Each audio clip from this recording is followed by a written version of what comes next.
America के fighter plane को मिट्टी में मिला दिया। ईरान ने कैसे अपने तेल का डंका बजा दिया। कैसे इजराइल को भी कहना पड़ा कि अब वो ईरान पर ऐसा हमला नहीं करेगा। कैसे ट्रंप को कहना पड़ा है कि हमने इजराइल को रोक दिया, अब वो इस तरह का हमला ईरान पर नहीं करेगा। दोस्तों, झुकती है दुनिया, झुकाने वाला चाहिए। मतलब इसमें कोई दो राय नहीं है कि इतने कम संसाधनों के बावजूद भी ईरान जिस तरह से अमेरिका और इजराइल को छठी का दूध याद दिला रहा है, ये इस बात का प्रमाण है कि अगर आपकी स्ट्रैटेजी में दम है और आपकी प्लानिंग जबरदस्त है तो आप अपने से कहीं ज्यादा ताकतवर को न केवल झुका सकते हैं बल्कि उसको ऐसी एम्बैरेसिंग सिचुएशन में रख सकते हैं जो इतिहास में दर्ज है। दोस्तों, बीती रात कुछ ऐसा हुआ है जो ये बताता है कि अमेरिका का न केवल बहुत बुरी तरह से हाथ जल गया है इस पूरे मसले पर, बल्कि अब अमेरिका इजराइल को भी एक तरह से कह रहा है कि बस अब बहुत हुआ। दोस्तों, सिलसिलेवार तरीके से मैं आपको बताती हूँ, ये जो वीडियो है, ये वीडियो ईरान ने शेयर की है। ये वीडियो अमेरिका के पूरे जो अत्याधुनिक सेना का दावा अमेरिका करता है, जो कि है भी, उसकी एक तरह से धज्जियां उड़ाने वाला वीडियो है। ये जो वीडियो है दोस्तों, अमेरिका के F-35 जेट का है, जो आज से पहले कभी नहीं हुआ वो ईरान ने कर दिया। दोस्तों, आज से पहले कभी भी अमेरिका का F-35 जेट हिट नहीं हुआ है, कभी भी। माना जाता है कि जो F-35 जेट है ना, ये इनविजिबल है। मतलब ये अमेरिका दावा करता है कि इसको कोई रडार नहीं पकड़ सकता और इसको कोई मतलब इंटरसेप्ट नहीं हो सकता।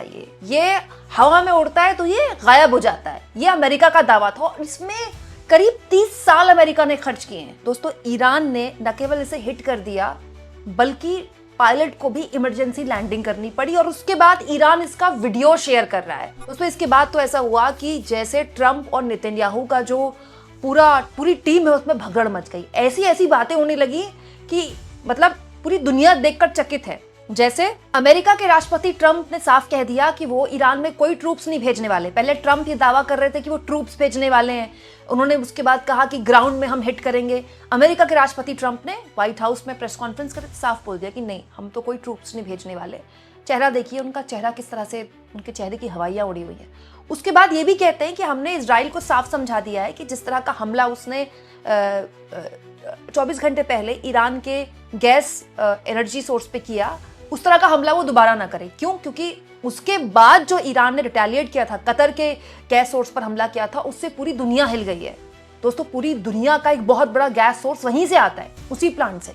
तो पूरी दुनिया का दबाव इतना ज्यादा था अमेरिका पर कि अमेरिका ने कह दिया इजराइल से कि अब वो इस तरह का हमला नहीं करेगा। नेतन्याहू भी सामने आए हैं। नेतन्याहू सामने आके कह रहे हैं कि अमेरिका ने कुछ नहीं किया, हमने ही वो सोल अटैक किया। मतलब आप सोचिए कितना बड़ा मजाक है। ऐसा हो सकता है कि बिना अमेरिका को बताए इजराइल इतना बड़ा अटैक कर दे? बीच युद्ध में दोनों एक दूसरे के ऊपर एक तरह से ब्लेम गेम खेल रहे हैं। और तो और दोस्तों, इजराइल ने यह भी कहा है, नेतन्याहू ने कहा है, Israel won't hit Iran main gas field again. मतलब जब ट्रंप ने बोला कि हमने बोल दिया इजराइल को कि इस तरह के गैस फील्ड पर हमला ना करें, तो नेतन्याहू कहते हैं कि नहीं, हम गैस फील्ड पर हमला नहीं करेंगे।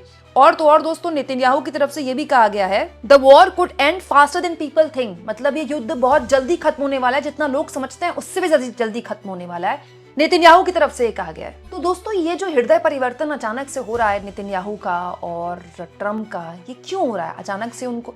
दोस्तों, अगर आपको लगता है कि ये जो पूरी कहानी है यही खत्म हो गई, तो नहीं। इससे बड़ा शौक जानते हैं क्या आया है? इससे बड़ा शौक ये आया है कि अमेरिका की तरफ से अब कहा जा रहा है दोस्तों कि यूएस जो ईरान का तेल है, ईरान का भी तेल है, ईरान का तेल तो बहुत उन्नत क्वालिटी का है, वो जो पानी में है, जिसको वेसल्स पानी में है, उसको अनसैंक्शन कर सकता है। मतलब आप सोचिए कितना बड़ा मजाक कर रहा है अमेरिका, और एक्चुअली में सब करके अपना मजाक उड़वा रहा है।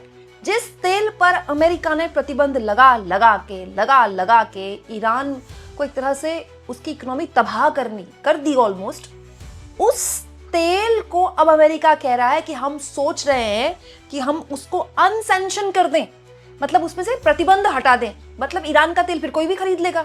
हालांकि यहाँ पर मैं बता दूं, ऑन वाटर है। देखिए, तेल ऑन वाटर मतलब बहुत सारे वेसल्स हैं जो पानी में फंसे हुए हैं। अभी भारत के करीब 30 से ऊपर फंसे हुए हैं। तो ऐसे क्या कोई वेसल ईरान के भी फंसे हुए हैं? ईरान के वेसल कैसे फंसेंगे? दोस्तों, ईरान ने ही तो गतिरोध किया हुआ है। तो अमेरिका बेसिकली एक हिंट दे रहा है कि हम ईरान से एक तरह से प्रतिबंध हटा सकते हैं।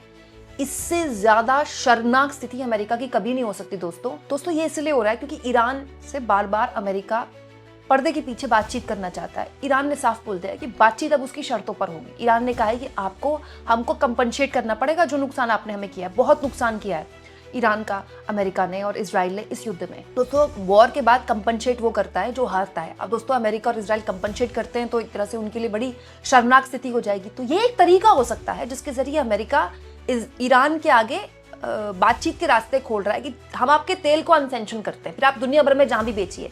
ये रूस के साथ किया ना अमेरिका ने, जब तेल के दाम आसमान छुए और दुनिया भर में तेल की कीमतों को लेकर संकट पैदा हुआ, तेल की सप्लाई को लेकर संकट हुआ, तो अचानक से जिस रूस पर यूक्रेन युद्ध की वजह से अमेरिका ने सैंक्शन लगाए थे, भारत को भी परमिशन दे दी 30 दिन के लिए। फिर वो 30 दिन का ब्रैकेट भी खत्म हो गया। अब रूस अपना धड़ल्ले से तेल बेच रहा है। अब ईरान को दरअसल अमेरिका एक संकेत दे रहा है कि हम आपका भी तेल अनसेंक्शन कर सकते हैं। तो दोस्तों ये तो ईरान के लिए बल्ले बल्ले की सिचुएशन है। और दोस्तों इससे एक और चीज है, ईरान का तेल अभी तक सबसे ज्यादा जो बायर है ईरान के तेल का वो चीन है। अब दुनिया के बाकी मुल्क भी खरीदेंगे, हम भी खरीदते थे पहले, तो हम भी खरीदेंगे, बाकी लोग भी खरीदेंगे। तो अल्टीमेटली ईरान पर जो इतने साल आपने प्रतिबंध लगाए उसका पॉइंट क्या हुआ? आपको वॉर में नेगोशिएशन के लिए कम से कम उसके ईरान के तेल को अनसेंक्शन करना पड़ा। दूसरा, आपका F-35 हिट हो रहा है। This is huge. मतलब आप सोचिए ये जो कुछ भी दोस्तों, ये जो कुछ भी हो रहा है इसको रूस और चीन बड़े गौर से देख रहे हैं। ये F-35 के जैसे हथियारों के, फाइटर जेट्स के और बड़े बड़े युद्धपोत के नाम पर अमेरिका ने पूरी दुनिया में डॉलर छापे, जबरदस्त, मतलब जबरदस्त पैसा कमाया है।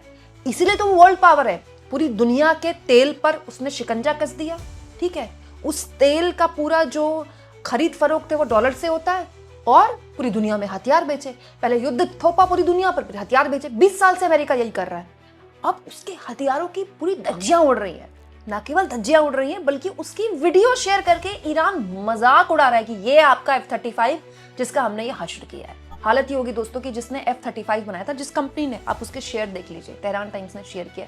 शेयर मार्केट उसका, मतलब शेयर मार्केट में उसका बुरा हाल है। शेयर मार्केट का तो वैसे ही बुरा हाल है, चाहे भारत का हो चाहे अमेरिका का हो। लेकिन अब जिस निर्णायक मोड़ पर ये युद्ध आ चुका है, अमेरिका भी ये बात समझ रहा है कि उसको हर हाल में युद्ध खत्म करना पड़ेगा।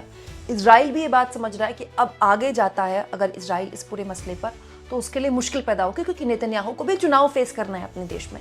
और जाहिर तौर पर इस पूरे स्थिति में ईरान तो एक विन विन सिचुएशन लेकर आ रहा है। आप सोचिए दोस्तों, ये तब है जब ईरान ने सबसे ज़्यादा नुकसान झेला है। 1000 से ऊपर लोगों की वहाँ जान गई है। 1000 बहुत कम बता रही हूँ मैं आपको। सबसे ज़्यादा इंफ्रास्ट्रक्चर उसका तबाह हुआ, उसके मिलिट्री बेसिस तबाह हुए। अमेरिका ये कहता है कि उसने ईरान का पूरा जो एयरफोर्स है वो तबाह कर दी है, पूरी नेवी तबाह कर दी है। और उसके बावजूद भी ईरान अमेरिका का F-35 हिट कर रहा है। तो कैसा तबाह कर रहा है भाई अमेरिका? आप इस मुद्दे पर क्या सोचते हैं दोस्तों? क्या ये युद्ध अब खात्मे की ओर बढ़ रहा है और साथ साथ में अमेरिका का वर्चस्व और इजराइल के आयरन डोम की कहानियां भी अब उसी कॉमा और फुल स्टॉप की तरफ बढ़ रही हैं? कमेंट बॉक्स में जरूर लिखें।